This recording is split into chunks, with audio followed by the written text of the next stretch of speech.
The world is changed. I feel it in the water. I feel it in the earth. I smell it in the air. Much that once was is lost, and all now live to remember it. It started from the War of the Rings, when we were forced to spend on weapons and defense. Since then, we have been spending more than we receive through tax revenue, rebuilding the cities the orcs have destroyed, and restoring our lives back to normal. To make up for this shortfall, our government has been borrowing from the dwarves. As we borrowed more and more over the years, our debt has mounted, along with interest to be paid. The War of the Rings thus landed us in a situation of chronic debt, and hence our debate on the need for austerity measures.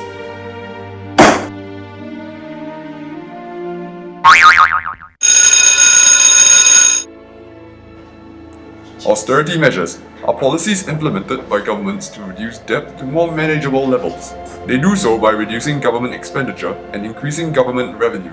Specifically, to reduce government expenditure, we have public sector cuts in defense, education, and healthcare sectors, as well as privatizing these firms. To increase government revenue, direct taxes will rise, and so will indirect tax. Now Thranduil will present his stand on behalf of the elves of Mirkwood.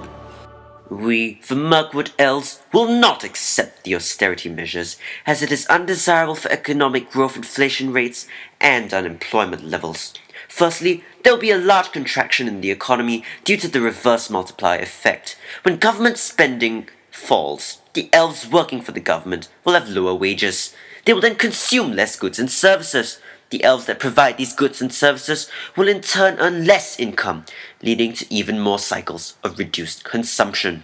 Thus, there is a more than proportionate decrease in aggregate demand, leading to a large decrease in gross domestic product. Hence, although debt also decreases, the debt to GDP ratio is still high. Thus, austerity actually hurts the economy. With the fall in national income, there is a fall in demand. Less output is needed, and hence less labor is needed to produce the output.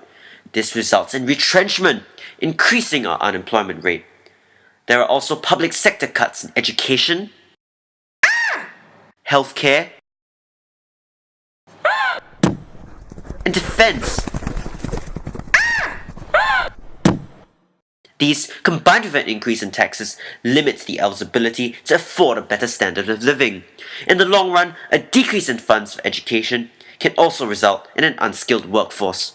This will decrease productive capacity, as there is no potential growth. Even if actual growth takes place, there cannot be sustained economic growth, but only more inflationary pressures as companies compete for resources. Hence, most paradoxically, austerity measures could end up worsening the economy instead, and that is the stand of the elves of Mirkwood.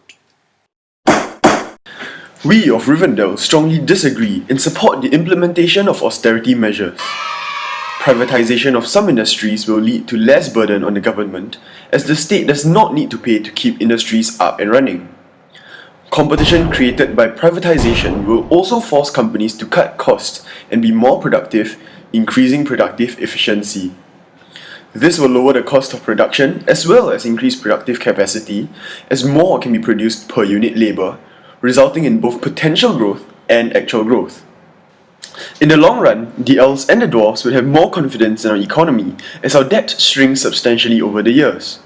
Hence, the elves are likely to spend more on goods and services, resulting in a rise in autonomous consumption. For the same reason, the dwarves will also be more likely to invest in us.